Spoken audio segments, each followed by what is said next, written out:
All right, it is now 11, so we are going to begin.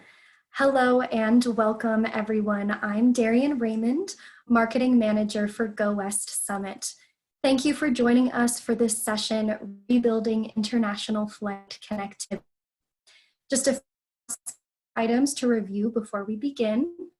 You as audience have been muted by the host. Welcome and encouraged to use the chat box at the bottom of your Zoom screen to communicate with each other. There will be Q&A at the end of this session, and all education sessions this week will be recorded and posted to our website for allow me to introduce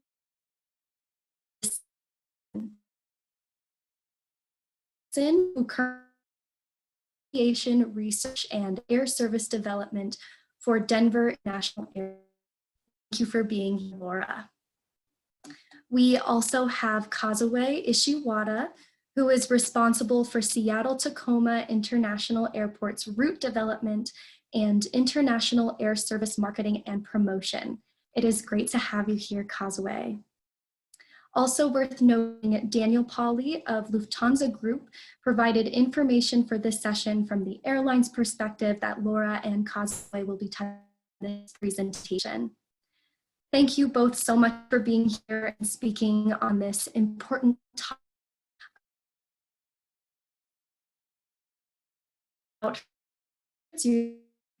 I will go ahead and hand things over to Ms. Jackson. Thanks. And I'm really excited to be with everyone here today to talk about rebuilding international flight connectivity, because that's really what our business has been over this past year.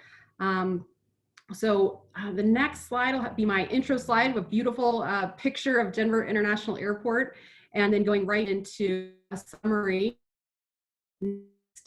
of our passenger traffic. So I really wanted to start and give you a sense of what happened at Denver International Airport in 2020 to set the stage for my future slides coming up. So looking at our passenger traffic and cargo statistics for the year, we had 33.7 million passengers go through the airport in 2020. That is a 51% decline over 2019. That will rank us as the third busiest airport in the US, up from fifth busiest in 2019 and the sixth busiest airport in the world. I'll talk a little bit more about these rankings and what they mean in just a few minutes. Some other trends that we've noticed during the year. Number one, I mentioned before, international flight connectivity has something we've been really working to rebuild. We had no international flights at Denver International Airport between April 2nd and June 15th of 2019. So really unbelievable to think that for 75 straight days, we did not have any international flights. Overall for the year, our domestic passenger traffic was down by 50%, but our international passenger traffic lagged by 20 points and was down by 70% for the year. Another shift we saw in 2020 was an increased number of connecting passengers using the airport as compared to 2019. So in 2019, 64% of our passengers were O&D, origination and destination. That means they're beginning or ending their trip in Denver. And 36% were connecting, so just using the airport to connect to another flight. Well, we saw a 5-point shift in these numbers in 2020. So our connecting passengers went up to 41%, while our O&D fell to 59%. Finally, our three largest carriers remain the same. United Airlines, you see here the number of passengers they carried and the percentage decline year over year. So United remained our largest carrier, followed by Southwest and Frontier. In addition, we became the largest station for Southwest Airlines in May of 2020, and we continue to be the largest station in Southwest's entire network. And in both the fourth quarter of 2020 and the first quarter of 2021, Denver International Airport is the largest station for United Airlines. So we've always been the largest station for Frontier. Their headquarters are right here in our backyard. So it's very notable that Denver is the largest airport for flights and capacity for these 3 airlines. That's really unprecedented in US aviation industry. Finally, you see the cargo numbers there. Cargo declined much less than our passenger traffic, and we actually saw an increase in volume on all cargo carriers for the year. So digging in a little more on the next slide, I wanted to talk about how Denver's performance compared to other major US airports. So what I'm displaying here on this map are really, it's about the top 35 US airports and their passenger traffic change 2020 as compared to 2019. You see the red numbers are in the New York City area, Boston, Washington, D.C., San Francisco, San Jose, California, Los Angeles. This is where we see the steepest declines. The declines, the airports that are recovering the fastest or the best recovery, you see Charlotte, you see Dallas, you see Denver, Salt Lake City, Phoenix. Some airports in Florida are kind of in the green there. So I want to talk about why this is the case. Why are we seeing an almost 25-point difference in the recovery of US airports? So the next slide really walks through many points driving the recovery. And I've included here all of the same airports that were on the previous slide, but in a table where you can really see the top to the bottom. So Denver is ranking 3rd in terms of recovery at minus 51%. Both Charlotte and Dallas had lower passenger traffic declines in 2020 as compared to Denver. So what are the trends that we see looking at these airports? So at the top, we're seeing major connecting hubs. Charlotte, Dallas, Denver, major connecting hubs. There was a lot of flight connectivity that was lost during 2020, and so connections became even more important to get passengers to their final destination. Resilient domestic O&D demand. So that's really the strength that we've seen during the pandemic. Prior to COVID-19, Denver ranked as the 2nd largest domestic O&D airport in the United States, behind international market. And that's one of other, you see Phoenix ranking high, Tampa, Las Vegas, Orlando. So they're all among the airports that are recovering the fastest. And that's also warm weather and outdoor recreation opportunities in many of those places. Airline strategies have also driven these passenger traffic and capacity numbers. So several airlines kept middle seats blocked for much of the year. So Southwest kept seats blocked through November 30th. In fact, Delta will be keeping seats blocked through April of this year. And so if you look at hubs where Delta is strong, they're going to be towards the middle of the pack because there's simply less capacity to fill the seats. So we see a Detroit there, a Minneapolis, and Atlanta in those areas. And as we get towards the bottom, we see airports that rely more heavily on international passenger traffic, airports that are more business and less leisure focused, and then also areas that have strict COVID restrictions. So California, for example, most recently has had very strict restrictions. And so that's one of the reasons why they're ranked there towards the bottom. So next slide, please. So looking at the rankings, and we see here that Denver is positioned to rank as the 6th busiest airport worldwide in 2020. So I've included the 2019 total passenger traffic rankings and the 2020 year-to-date October passengers. That is the most recent data we have available from Airports Council International. So you see in 2019, Denver ranked as the 16th busiest airport in the world, and we're now positioned as 6th busiest. The airports that are highlighted here in purple are US airports. So in both instances, there are 6 US airports ranking in the top 20, but there's a shift. In 2019, we saw JFK ranking number 20, but in 2020, we don't see JFK at all. And in fact, we see Charlotte ranking number 16. So again, going back to what I mentioned, Charlotte has had really good performance during the pandemic.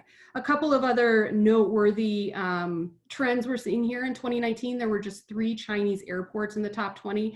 And in 2020, we see 9 Chinese airports so far. And some of these are really domestic or regionally focused airports that you would really not expect to see in the top in the world, like Xi'an and Hangzhou. But that just really, again, speaks to the power of domestic travel during this pandemic. Next slide, please. So I'm going to turn now and talk specifically about build international flight. Flight is airlines.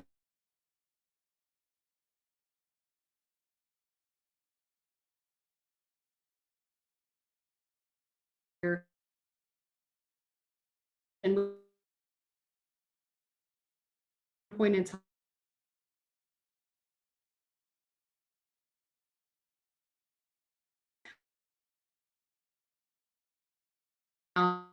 that they will no longer be operating long haul. So they're a carrier that will not be returning to Denver. So I'm not sure, I'm not seeing my slides at this point, but the next slide that I have coming up is looking at our 2019, great, it's back. So our international profile for 2019. So this is our international passenger traffic. We had 3.5 million 1 million were international visitors to the state of Colorado. We had 27 nonstop destinations in 13 countries. We were very proud of the robust international air service network that we had built over many years. And I've included here the international inbound visitors top 10 countries. So Mexico was our number one a source of international inbound visitors in 2019, representing 23% of our total international visitors, followed by Canada, the United Kingdom, Australia, and then you can see the countries that are represented there. So Europe is very strong, Japan and China, we see strong visitation, and also from Brazil. So how did this change in 2020? Well, look at the next slide and you see that our international O&D passenger traffic fell quite dramatically by 73%, and our international visitors fell even further by 77%. Currently, our nonstop network only includes flights to 13 destinations in 6 countries. And I've included, again, the same 10 countries that are our top sources of visitors here. And I'm showing you the percentage decline in 2020 as compared to 2019. So Mexico, you see, experienced the lowest percentage decline, only 61% decline. I say only 61%, that's still terrible. But you see others here, Canada, 77%. And very steep decline. So China, 90% decline. We know that the travel restrictions between the United States and China went into effect very early in the year last year, earlier than with Europe and other countries. So we see that decline. Other countries important visit to Colorado, 84%, Kingdom and Australia. So let's dig in a little bit more to understand what's been going on with the shifts that we've seen over this year. If you can go to the next slide. So specifically looking at our international O&D market changes 2020 versus 2019, I have 2 tables here. One is the least impacted international markets, and one is the most impacted international markets. Starting with the least impacted international markets, basically Aguas Calientes at the top, it was a 25% decline in O&D passenger travel between Denver and Aguas Calientes in 2020. That represented the best performance of our top markets. And that is a VFR market. So we have a large percentage of, a large population in Colorado from that area of Mexico. So I've really outlined here also the market types, so you can see the trends in the types of international visitors, that international destinations that have performed better during the pandemic. As you can see, 8 of the top 10 of the least impacted are in Mexico. So not surprising at all based on the fact that we know the borders are essentially open and travel between the US and Mexico has been relatively easy. We also see New Zealand popping up in least impacted. The reason is because we have a lot of visitors from New Zealand in the first part of the year, especially during their holidays in January. They love to come to Colorado to ski. And so it's really the peak time. And we did see good travel trends in January and February of 2020. We also see Costa Rica, Liberia, and San Jose, another destination that people have been able to reach relatively easy during the pandemic. Now, turning to most impacted destinations, all of these destinations are in Europe, China, and number 20 is Mongolia, a market that's particularly unique to Colorado because we are home to the largest Mongolian population in the United States. But you see most of these markets are outbound leisure. They are dependent on also business and Florence, Milan, right at the top because Italy closed down earlier than other places. So it's natural to see those right at the top. So yeah, most impacted, are ranging between 94 and 88% decline in 2020 as compared to 2019. Next slide, please. So in the 20 largest international O&D markets, I'm comparing 2020 versus 2019. So just to give you a sense of how rankings shifted during this time. So in 2019 and 2020, Cancun was our largest international market. That's always been the case. Cancun has always been our largest international market. That didn't change, but we see that London, which was number 2 in 2019, fell to number 6 in 2020. I've highlighted a couple of markets here that made the most dramatic changes in the year-over-year time period. So for example, Amsterdam fell from ranking number 12 to number 31. Amsterdam is really a business market from Denver, and so we saw severe impacts there. But Rome declined the most, so going from 17th to 51st place. And I talked about a little bit why that was the case previously. In 2020, the markets that, rose up to become part of our top 20 that weren't top 20 before. Chihuahua, Mexico, most notably, went from ranking number 43 to ranking number 12. Again, we have a large population in Colorado from the state of Chihuahua in Mexico. And so VFR was driving travel, and we see that in our numbers. And then Cozumel, Mexico, obviously that's outbound leisure from Denver, again, went from ranking number 53 to number 18. And then you can see here the corresponding percentage decline 2020 versus 2019 for each of those markets. And then my final slide, this presentation is about, I'm sorry, I forgot I had another slide in between my final slide. Just wanted to give you all a quick glimpse of our passenger traffic forecast moving forward. So we've done a number of internal forecasts every few months as more information and data has become available related to the pandemic. And so right now, we are forecasting that for 2021, we will be between 35 and 40% down in total passenger traffic as compared to 2019. So that will end our year in 2021 somewhere in the low 40 million passenger range. For domestic passengers, we expect to be down in that same 35 to 40%, but international passengers will continue to lag. They will be down between 45 and 50%. And then we'll regain a little bit more of our O&D passengers in 2021 is what we're expecting. And we do expect domestic passengers in Denver to return to 2019 levels in late 2022 or early 2023, but international passengers will lag and return in 2024. So I think the next one is my last slide. So, the point of our presentation is to talk about rebuilding the flight connectivity. So I mentioned we have nonstop service back to 13 destinations in 6 countries, but it's really volatile what's going on in the industry. And that's highlighted by these 2 countries. So these are news reports from just the past few days. The United Kingdom, Boris Johnson unveiled plans to end England restrictions by the 21st of June. And what that did, it just so much pent-up demand for travel. Airlines reported massive bookings as people are looking to take those trips. So the hope is that if the UK continues on that path, and it's around April 12th when they're going to offer more guidance on international travel, and if they will allow non-essential international travel to resume, that if that happens, then we would expect that we would regain additional services back to the UK. Canada's going in a little bit of a different direction. They continue to introduce more travel restrictions. United has essentially given up on a Canadian summer, cutting many of the routes from Denver all the way through October of this year. And so it's rebuilding international flight connectivity. It actually changes week to week based on all of the different restrictions and protocols that are going on across the world. What I can say though is that we are in touch with all of our carriers, and they have all said they plan to return to Denver as soon as they can. So that's good news. We have a strong market.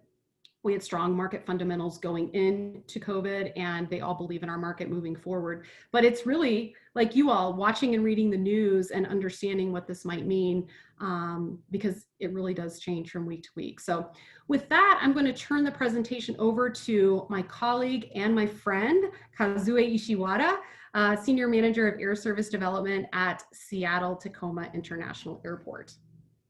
Thank you, Laura. I think it was a great presentation, and actually there's a lot of things that we share in many ways as well. I have been in the travel industry for a long time, and like all of you, it has been a very challenging time. I believe that it is through the webinar of this kind that I gain insight, the sense of virtual sharing, and the courage to move forward. So I really would like to thank the organizer for this opportunity to join you all. Next page, please. So the topics that I'm going to cover today, some of the things I just want to quickly go through here, and then the others I will expand a little more later on. And I would like to emphasize the importance of the international services beyond what is obvious.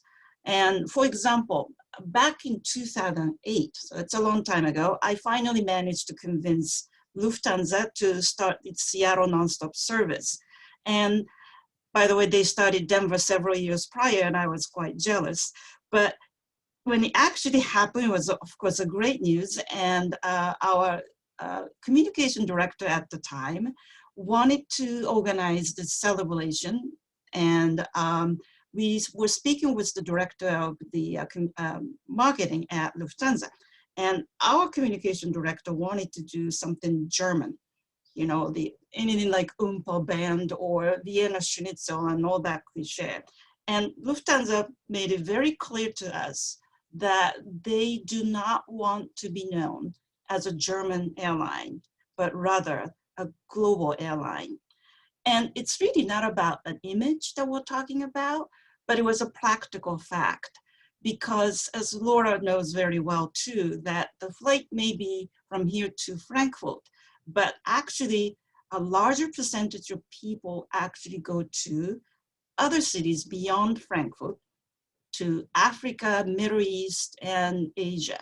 So it really is a global impact that we're talking about here, and not just the local impact, which of course is important as well. So the local economic impact, that 90 million number that I mentioned here, is actually just one of the methodologies that applied, and it can be far greater than this. And I believe that for this audience, I don't need to get into that, because I think we know firsthand the importance of the economy, to the local economy that the travel industry brings.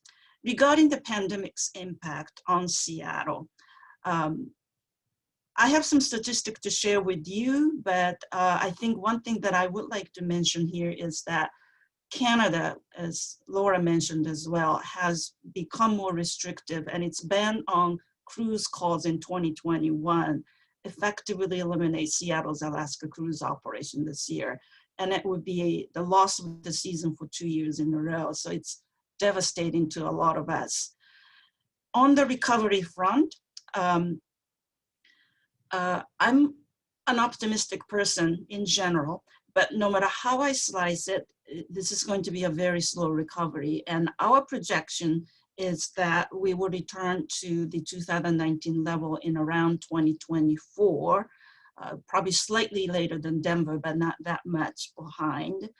And it could be longer depending on how things go. And international recovery will definitely trail behind. And this is what Ed Bastian, the CEO of Delta Airlines, said, that it would trail behind about 12 to 18 months.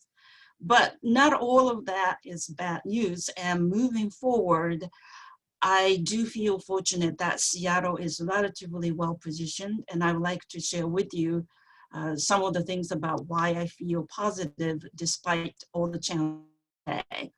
And finally, I would like to close on some of the thoughts that I had on what we need to focus on in order to turn the adversity into opportunities. Next page, please. So Seattle is one of the most international cities, and we are proud of our diverse heritage and the color that they bring to the culture of our city. Almost a quarter of the population is foreign born, and like myself and my boss Lance Little, who heads our airport, who is hailing from Jamaica actually. And that's good because we all travel more. And next page also shows that there's another factor in the contribution of the international travel. And next page shows the household income level and also the number of international trips per capita. And it's actually interesting that Denver is quite similar to Seattle in both aspects as well. The next page, please. The next slide shows the corporations who call Seattle home. And this really appeals to many of the airlines' route decision makers. We'll talk about business travel a little bit later on too, but even with the reduced amount of travel, corporate travel brings revenues and that is far greater than leisure travel per traveler. So one of the quotes that I heard more than once last year, that business travelers account for 12% of airlines passengers, but account for as much as 75% of profits. So what it means is that airlines' decision, and I'm saying this because I know some of you are in destination marketing and you might think that this is all outbound travel, but it actually benefits us all because what happens is that once the airlines make decisions based on their profit analysis, that's when the lift increases to our region. And it really means that once the potential new service begins, it opens up a lot of new opportunities in leisure travel and for both directions. So unless you are a big destination, that's probably Las Vegas or Orlando, once the airlines make its move, then it generates significant lift for all of us. And that's really the win-win for the whole industry as a whole. So when we talk with airlines, we do tend to focus on the corporate travel aspect. The next slide is similar to what Laura showed earlier about the impact of the travel. I think actually the slide got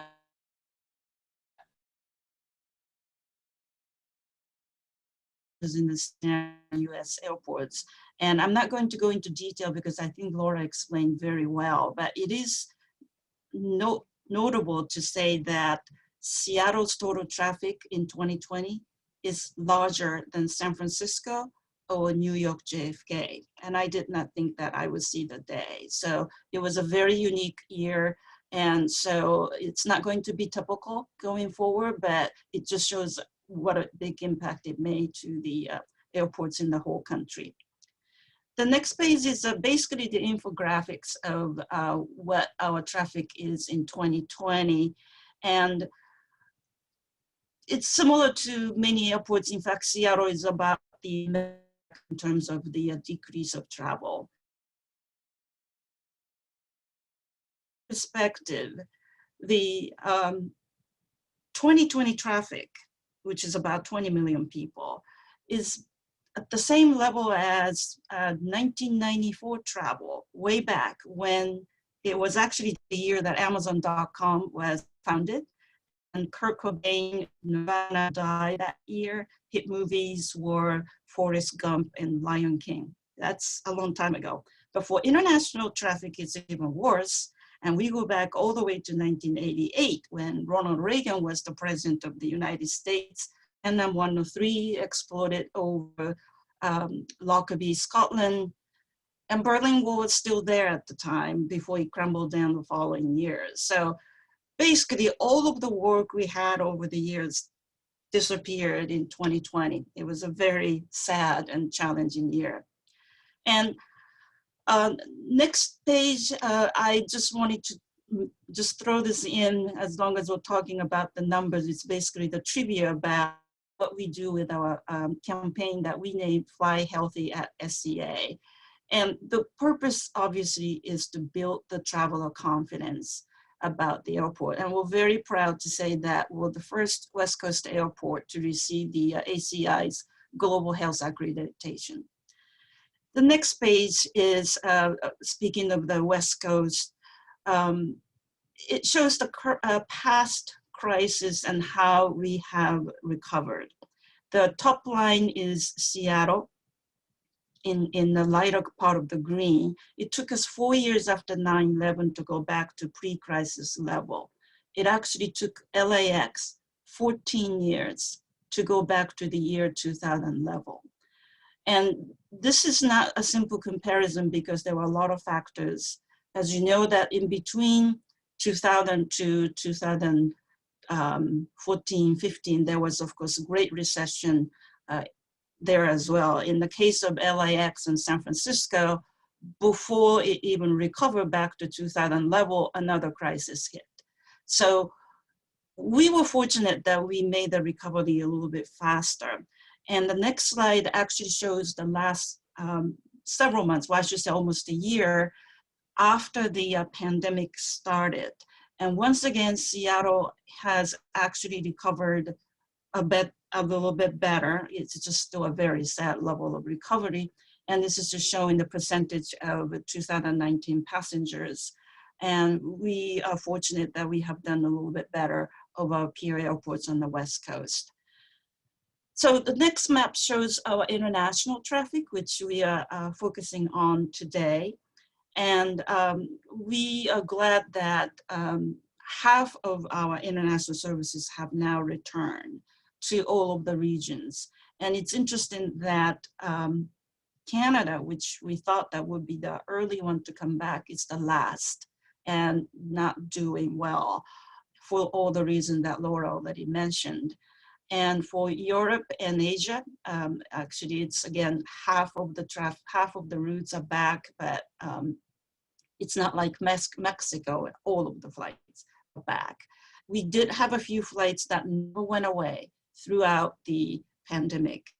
And some of the flights to Europe came back relatively early, but still were very, very at the lower level of what we want to see. The next page actually shows more of a positive side of the what's happening. Well, actually, one more thing before that, quickly to show you our top O&D market.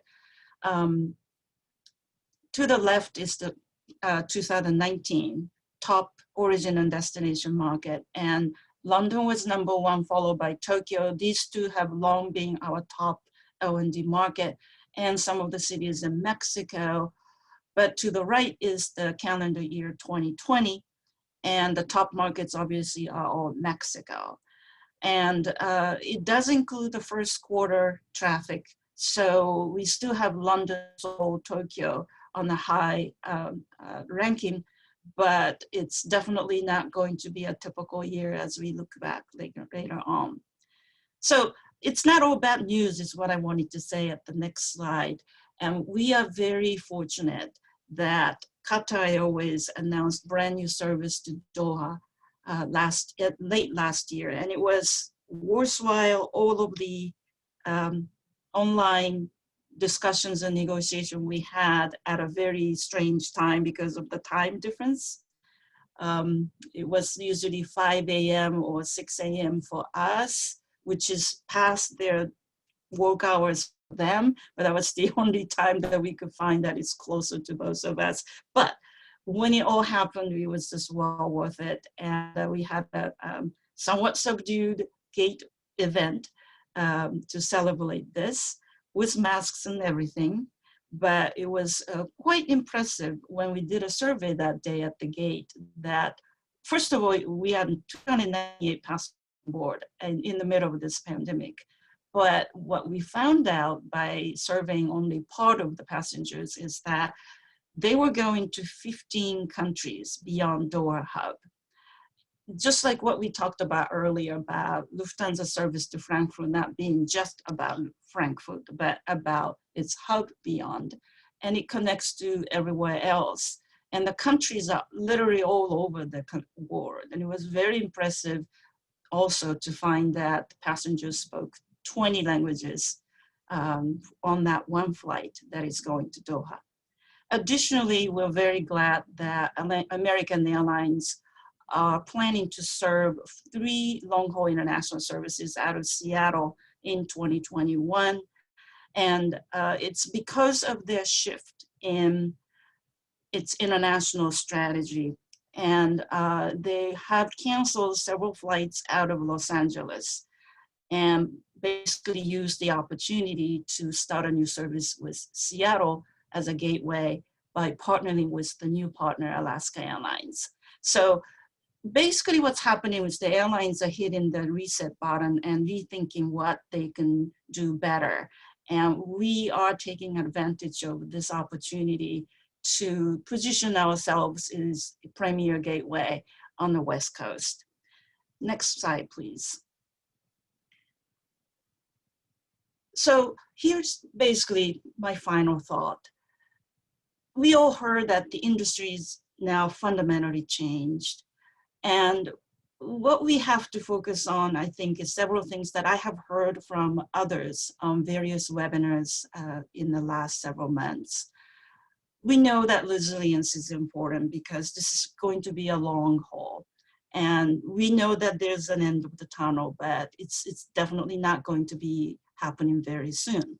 So we know that this industry is hit hardest, but I think that there are ways for us to move forward and take advantage of this challenge and change it into the opportunity. We do need to be agile about our current situation because things are changing all the times, and we know that airlines are not going to be same in the way that they operate, and their focus and strategy is going to be new. And it's going to be continuously changing. So we just have to be adaptable to all the new things that are coming our way. But that's being reactive to some degree. So we need to be insightful ourselves about all of the things that's happening around us. Business travel, a lot of people say that business travel is going to be gone. I don't believe that, because in my job and in Laura's job, we know how important it is to meet with someone face to face. And there are many other jobs like that.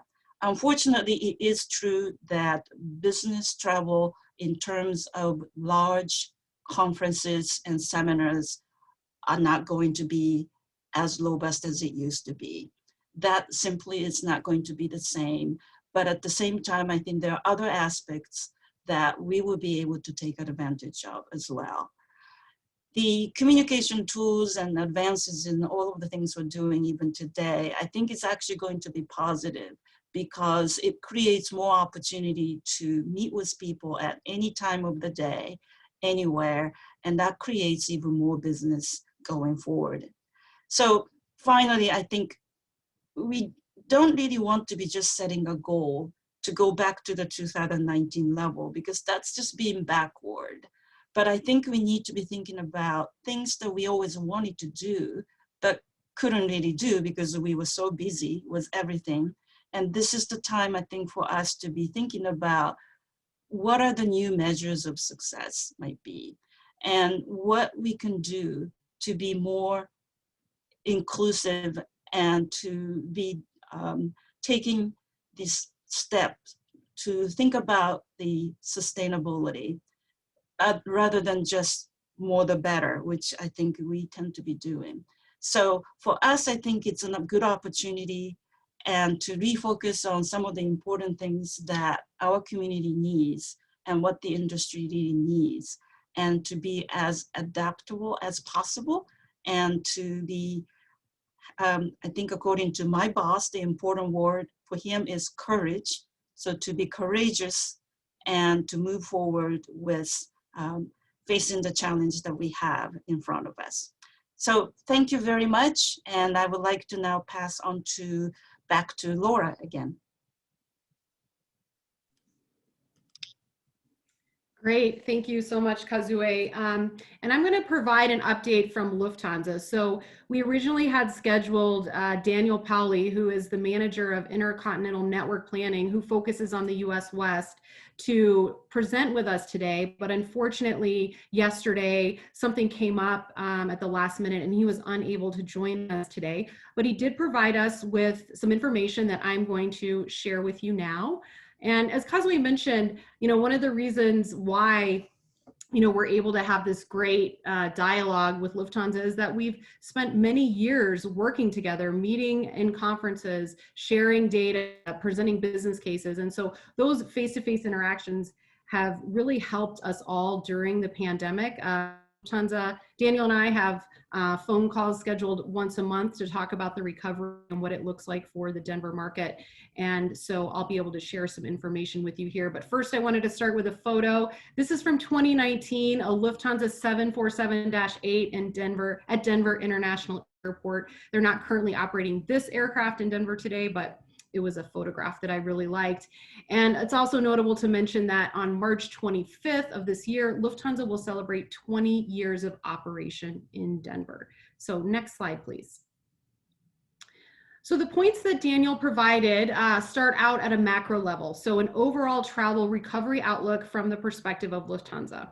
So Lufthansa Group is expecting leisure and VFR demand to recover at a faster pace than corporate demand. But for significant recovery to occur, bans such as the ban on Schengen country nationals to enter the US must be abolished and replaced by testing or vaccines. Long-haul travel is currently much more severely depressed than short-haul or domestic travel. But once restrictions are lifted, Lufthansa expects long-haul travel to catch up and reach a similar level compared to pre-COVID as short-haul. And overall, Lufthansa expects travel to be suppressed over the next few years, and they do not expect to reach pre-COVID levels before 2024, 2025. So that's a little bit later time frame than both Kazue and I talked about because of the really significant international nature of Lufthansa's network and reliance on business travel. Next slide, please. So digging now a little deeper into the North America travel recovery for Lufthansa. Lufthansa is currently operating about 20% of pre-COVID capacity levels, but demand is currently less than 10%. So there's a big gap there in terms of the very low level of capacity that they're operating and the even lower level of demand that they're seeing. Cargo has become a key driver in decisions of which routes to restart, and revenue share in many cases on cargo is 2 to 3 times higher than it was prior to COVID. Currently, Lufthansa's estimate is to grow to between 60 and 70% of their pre-COVID capacity during the third quarter of 2021. So they are hopeful for July, August, September timeframe to be at that 2/3 level of 2019 levels. Lufthansa has updated its summer 21 schedule through the end of April, and by the end of this week, they will update the remaining summer 21 schedule, which is the period of May through October, according to this 60 to 70% capacity guidance. So on the final slide, what does this mean for the US West? So the Mountain West gateways that Lufthansa is serving today, Denver and Seattle, in addition to Los Angeles, San Francisco, and Houston. The gateways that are not served today are Austin, Dallas, and San Diego.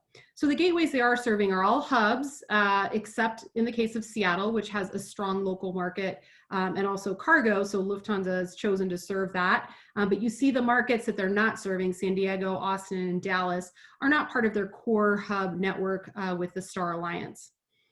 For the full summer of 2021 for Denver and Seattle, Lufthansa plans to serve Denver 10 times weekly, which is 5 times a week to Frankfurt and 5 times a week to Munich, which is down from historically they would serve daily to both destinations. Seattle will be served 7 times weekly in the third quarter. All flights will be going to Frankfurt with a smaller aircraft gauge than they operated in the past. Unfortunately, the new Seattle-Munich flight that was planned for summer of 2020 will not commence in summer of 2021. And if the expected opening of borders does not occur, Lufthansa will adjust downward from this initial publication step by step.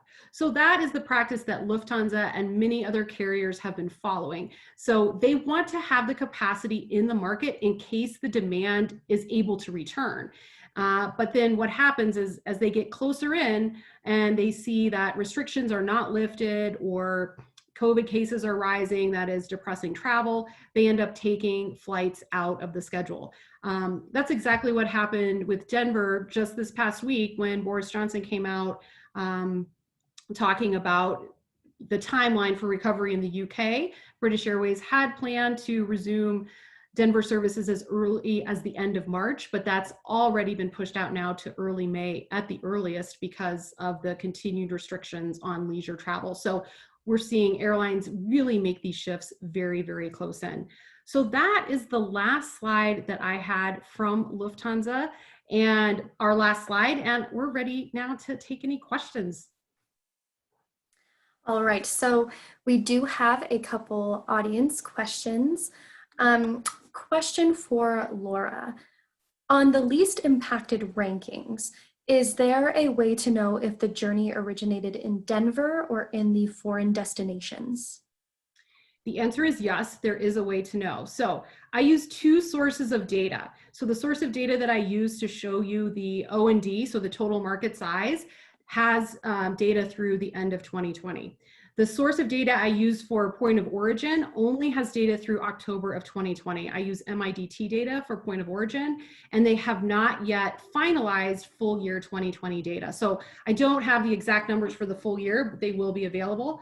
I have been talking to the carriers directly, however, to ask them what types of shifts they've been seeing in point of origin.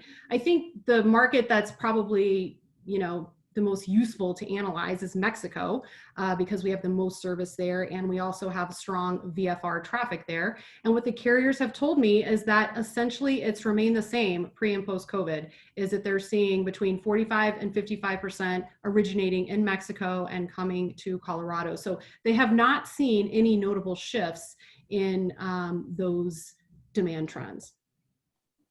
Okay, thank you. We have another question here for both of you. It looks like we can begin with Kazue. With the average monthly arrivals by air to the USA from Mexico now being north of 100,000 pax, what percent is accounted for by DIA and by Seattle? I haven't calculated the percentage, but the Mexico travel is largely well, I shouldn't say all of it, but for us in Seattle, outbound to beach markets. And there's one flight, Volaris, to Guadalajara, which is more VFR, and Aeromexico's Mexico City nonstop, which is actually a combination of all. But I don't know the percentage off the top of my head, but I can also say that because we are far north, and we overfly other hubs, our Mexico traffic is lower in percentage compared to other cities in the country. So actually, when we talk about the international traffic total, we probably have lower ratio of Mexico in general compared to like Asia, Europe. Okay, thank you. Okay, another question. Laura can probably answer the same as well. Oh, sure, absolutely, Laura. Sure. Yeah, so in the month of December, which is the most recent month for which we have passenger traffic data from the carriers into Denver, we had about 22,000 passengers arriving on both Aeromexico and Volaris, so directly into Denver. And that was about between 35 and 40% decrease over December of 2019. December is typically a very strong month for Mexico travel into Colorado because we have a big ski season. A lot of Mexicans come to Colorado to ski, so it is a peak period for us. So we had about 22,000 in the month of December. Okay, perfect. Thank you, Laura. Do you expect fit travel to return sooner than group travel? Are you seeing any group bookings? Causeway, would you like to Yes, take I that? will start with that. Okay. I think generally, yes. I think the individual travel is definitely going to be, at least at this point, more. And unfortunately, the group travel is probably going to be one of the last to come back in the current environment.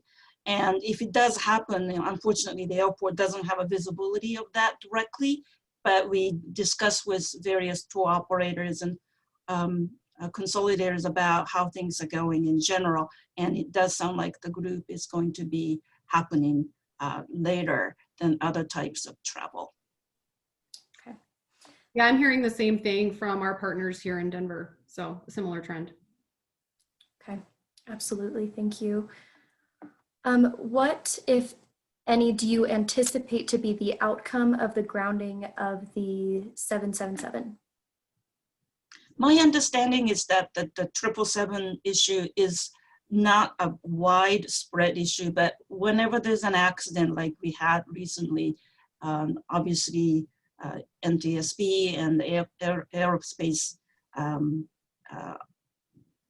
everyone will have to be vigilant about the situation and have to take a look. So it's not an unusual thing, and right now I don't think it's a full grounding. I don't really expect that to happen for an aircraft that has been operating for decades. So yes, there will be some impact, but the good news of the unfortunate situation is that the aircraft is not fully utilized. So some amount of grounding is not going to be totally challenging. Sure. Thank you. Any comment on potential COVID vaccination passports?